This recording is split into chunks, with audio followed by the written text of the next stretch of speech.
바울의 3차 선교여행 코스 지도로 먼저 살펴볼까요?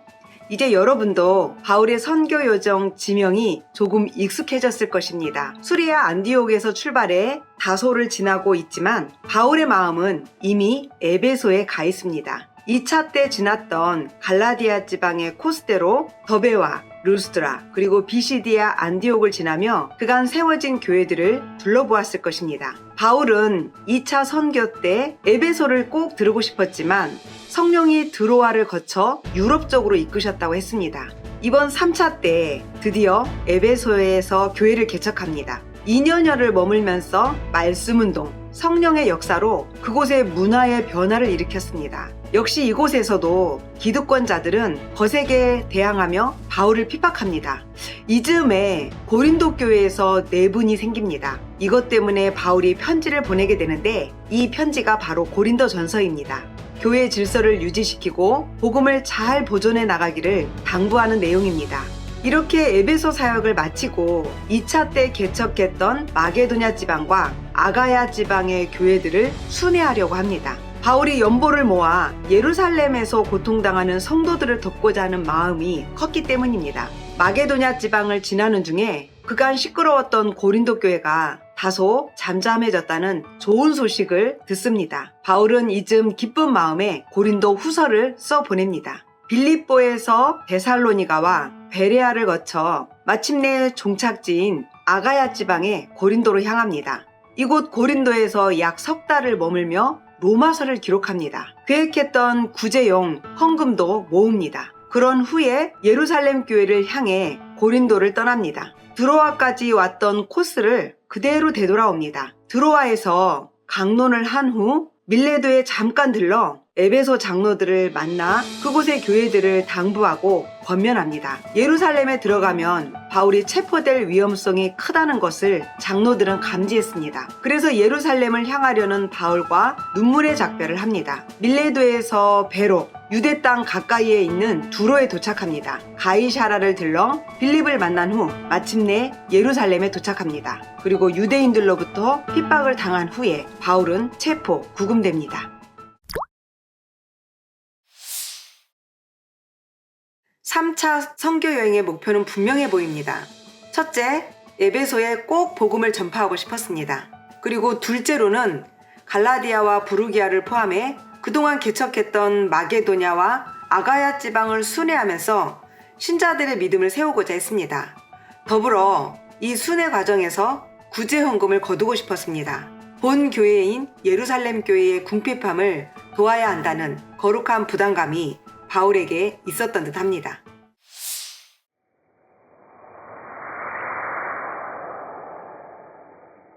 바울의 3차 선교 여정은 에베소와 고린도에서 일어난 일들을 동시에 이해해야 할 필요가 있습니다. 바울의 입장에서 보면 일하면서 싸우고 싸우면서 일하는 그런 곤란한 입장이었습니다. 이런 와중에 3통의 편지까지 보냅니다.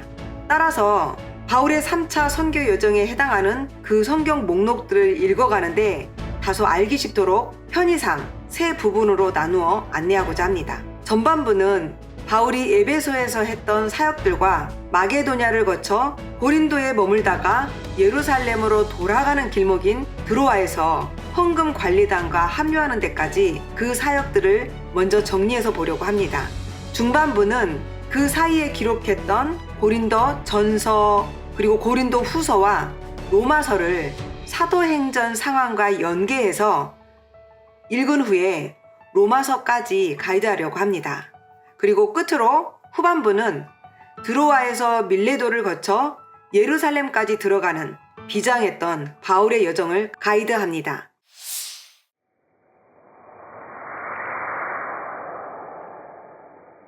바울이 2차 선교 여행을 마치고 3차 선교 여행지로 에베소를 염두에 두었습니다. 자신이 에베소에 도착하기 전에 이미 브리스길라와 아굴라가 에베소에서 선교에 착수한 상태였습니다. 바울이 수리아 안디옥에서 출발해 길리기아를 거쳐 에베소에 도착한 이후로는 서로 협력합니다. 바울은 에베소에서 약 2년여를 머물며 선교에 힘을 쏟습니다. 그러나 그 와중에 고린도 교회를 다녀오기도 합니다. 에베소 사역을 마치고 마게도냐를 거쳐 고린도에 머물며 3개월여를 지낸 후에 되돌아오는 길에 드로아에 머물기까지를 바울의 3차 선교 여정 중 전반부로 구분해서 먼저 읽는다고 했습니다. 이 부분을 먼저 안내해 드리도록 하겠습니다.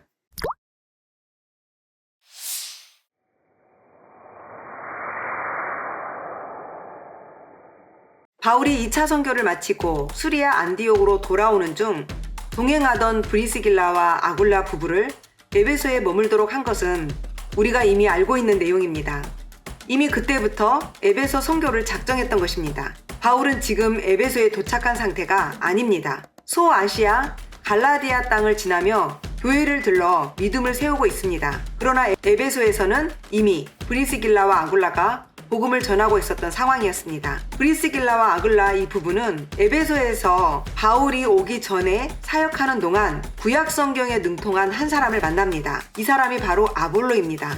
그는 언변이 좋은 사람이었습니다. 고향인 알렉산드리아에서 아마 흩어진 유대인들로부터 성경을 접한 것 같습니다. 구약 성경의 토대가 아주 튼튼했습니다. 이를 바탕으로 브리스길라와 아굴라는 예수 그리스도에 관한 것을 아볼로에게 가르쳤습니다. 구약을 배경으로 예수의 복음을 매우 훌륭하게 소화한 것으로 보입니다. 말 솜씨까지 좋았으니 예수가 그리스도임을 공적으로 잘 논증할 수 있게 되었습니다. 브리스길라와 아굴라는 고린도 교회가 마음에 걸렸습니다. 바울을 포함한 선교 일행이 떠나온 후에 이 고린도 교회의 지도자가 공백 상태였던 것입니다. 바로 그 고린도에 아볼로를 파송합니다. 이 부부가 에베소에서 자발적이고도 능동적으로 사역했다는 것을 볼 수 있는 지점입니다. 아볼로를 잘 영접하라고 아가야에 있는 제자들에게 부탁 편지를 보냅니다. 일종의 아볼로 임명장입니다.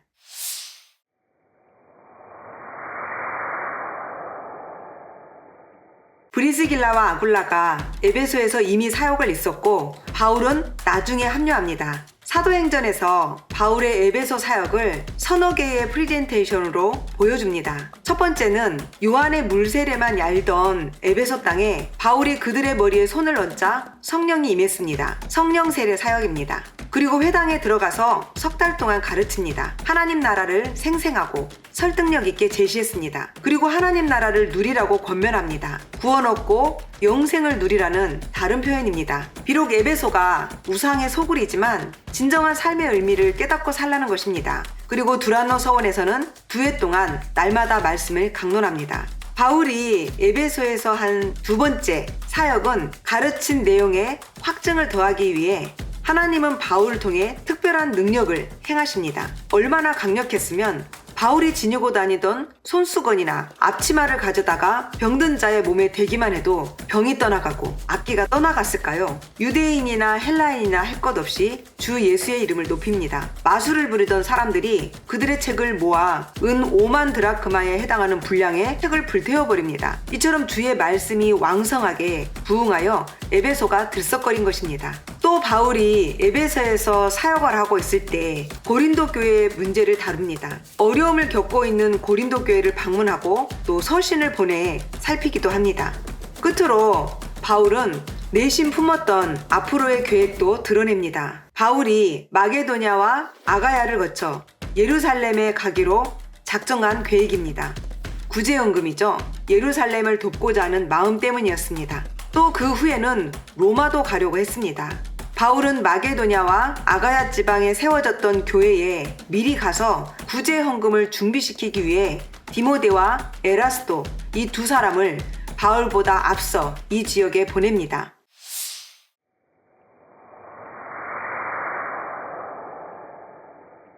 바울이 에베소에서 겪은 상황을 좀 더 자세히 이해하려면 사도행전 19장을 펴놓고 고린도 전서와 후서를 나란히 참고하면서 읽어야 합니다. 그래야 입체적으로 볼 수 있습니다. 물론 저희들이 본격적으로 고린도 전후서를 다룰 때 관계된 상황들을 또다시 상세히 설명하겠습니다. 그러나 우선 사도행전 19장을 읽어가는데 관련되어 있는 바울의 에베소 사역 상황을 간략하게 먼저 정리해 보겠습니다.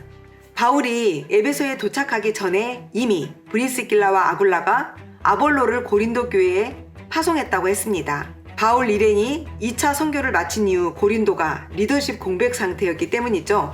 그런데 바울이 에베소에 머물고 있을 때 고린도 지역을 맡고 있던 아볼로가 그만 돌아오고 맙니다.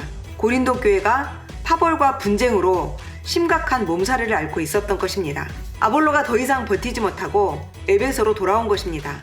바울은 소문을 통해 이미 고린도 교회 안에 심각한 문제들이 많다는 것을 알고 있었습니다.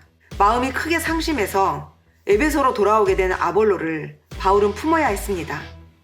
또 마침 고린도 교회에서 문제를 들고 세 사람이 에베소에 있는 바울을 직접 찾아왔습니다. 그래서 바울은 고린도전서를 써서 디도편에 보냅니다. 그러나 편지만으로는 고린도 교회에 꼬여있는 상황을 원활하게 풀어내지 못했습니다. 심지어 바울마저 비난하기 시작합니다. 복음을 전해준 자를 비난하는 지경에 이른 것입니다. 에베소에서 머물고 있던 바울은 다급한 마음에 직접 고린도로 건너갑니다. 하지만 바울의 현장 방문에도 안타깝게 고린도 교회의 문제는 해소되지 못합니다. 한우 수 없이 바울은 다시 방문하겠다고 약속을 하고 되돌아옵니다. 그러나 그 이후 바울은 곧바로 못 갑니다. 방문 약속을 못 지킨 셈이죠. 간다고 한들 문제가 제대로 해결되기는커녕 오히려 악화될 조짐이 보였던 것 같습니다. 그래서 바울이 다시 편지를 씁니다. 이 편지는 성경 목록상에 없는 서신입니다. 일명 눈물의 편지라고 일컫습니다. 왜냐하면 눈물에 호소하는 편지를 바울이 써서 보냈기 때문입니다. 이 편지를 보낸 후에 바울은 초조하게 답장을 기다립니다. 고린도 교회가 하루빨리 평안을 찾기를 간절히 바랬기 때문입니다. 그런 와중에도 바울은 디모데와 에라스도를 마게도냐로 보냅니다. 목적은 예루살렘 교회를 도운 헌금을 미리 준비시키기 위해서입니다. 바울도 역시 2차 선교 여행지 지역을 재방문하고자 하는 이유 중 하나가 바로 이 구제 헌금을 염두에 둔 것이었습니다. 고린도 교회 문제로 이렇게 심적 어려움을 겪고 있던 중에 설상가상으로 에베소에서 큰 폭동이 일어납니다. 바울이 전한 복음은 그 파급력이 상당했습니다. 에베소의 우상과 관련된 일들이 쇠퇴하기 시작합니다. 그 때문에 우상과 관련된 업계에 종사하던 자들이 들고 일어난 것입니다. 고린도 교회 분쟁과 에베소 폭동, 바울에게는 안팎의 시련이었습니다. 매우 외환인 셈입니다. 바울이 전한 복음을 많은 사람들이 받아들인 결과 아데미 우상을 섬기는 자들이 줄어들기 시작했습니다. 아데미 신전을 중심으로 관련 업계의 사업 규모가 상당한 타격을 입기 시작한 것입니다. 한 도시의 종교와 문화에 변혁을 일으킨 셈입니다. 특히 은으로 아데미 신상을 만들어 파는 사업가 데메드리오도 타격을 입게 되었습니다. 그가 어떤 하소연을 하는가 들어볼까요? 여러분이 보고 듣는 대로 바울이라는 이 사람이 에베소뿐만 아니라 아시아 전 지역에 걸쳐서 사람의 손으로 만든 신은 신이 아니라고 말하면서 많은 사람들을 설득해 마음을 돌려놓았습니다. 그의 주장들은 한마디로 영업에 막대한 피해를 입혔다는 것입니다. 그것이 폭동을 일으킨 이유였습니다. 바울의 사람들인 마게도냐 사람 가이오와 아리스다고도 폭도들에 의해 연극장 안에 갇힐 뻔했습니다. 한편 바울은 눈물의 편지를 들고 고린도에 갔던 디도를 손꼽아 기다렸습니다. 고린도 교회 분쟁이 잘 해결되었다는 좋은 소식을 기대하고 있었던 것이죠. 그러나 바울은 더 이상 에베소에서 디도를 기다리기는 어려워졌습니다. 폭동 때문이죠. 자, 여기까지가 사도행전 19장을 고린도 전서와 후서를 참고해서 파악한 상황들입니다.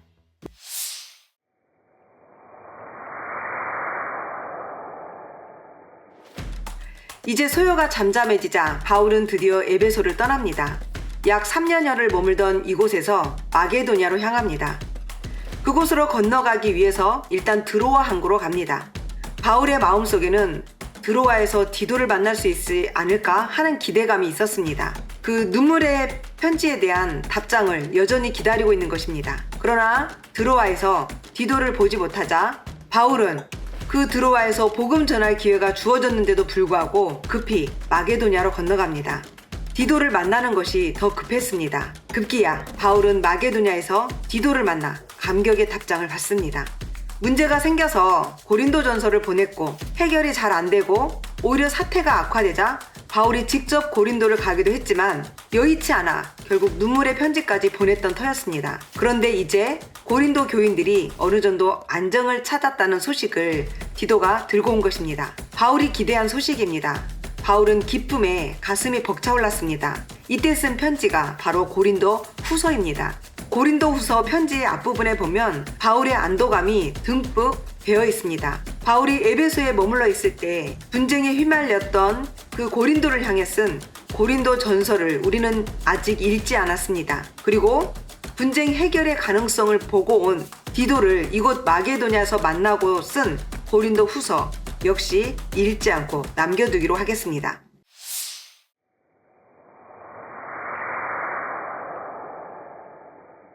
바울의 다음 행로는 마게도냐를 거쳐서 얼마 전에 디도가 방문하고 온 고린도에 가고자 합니다. 이 여정 속에 바울은 여전히 예루살렘에 보낼 헌금을 모으는 일에 힘을 쏟습니다. 바울의 부탁을 받고 앞서 보냈던 헌금 사역자들이 얼마 동안 헌금할 시간을 더 벌게 하려고 바울은 마게도냐에 머물러 있으면서 일루리곤까지 복음을 전하러 갔을 것으로 추측하기도 합니다. 바울이 심지어 헌금을 심하게 강조하기도 합니다. 마게도냐 교인들과 고린도 교인들을 서로 대비시키기도 합니다. 마게도냐 사람들에게는 아가야 사람들이 헌금에 힘을 쏟고 있다고 하고 또 아가야 사람들에게는 마게도냐 사람들의 헌금 태도를 칭찬합니다. 마치 이런 거죠. 이제 어머니가 아버지 칠순 여행을 앞두고 두 아들에게 비용 마련을 넌지시 부탁합니다. 첫째 아들에게 어머니가 말합니다. 내 동생은 참 기특하지? 비용에 보태라고 1년 전부터 조금씩 돈을 모으고 있다네. 그리고 둘째에게는 세상에 내 형은 그 어려운 중에도 아버지 여행 보내려고 애쓴다네. 이런 식입니다.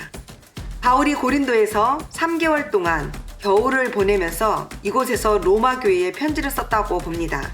드디어 바울이 헌금을 거두어 예루살렘으로 향하고자 합니다. 이제 고린도 전서와 고린도 후서 그리고 로마서까지 한꺼번에 읽을 것입니다. 바울이 고린도에서 배를 타고 예루살렘으로 향하려고 했으나 유대인들이 바울을 해치고자 한다는 정보를 입수합니다.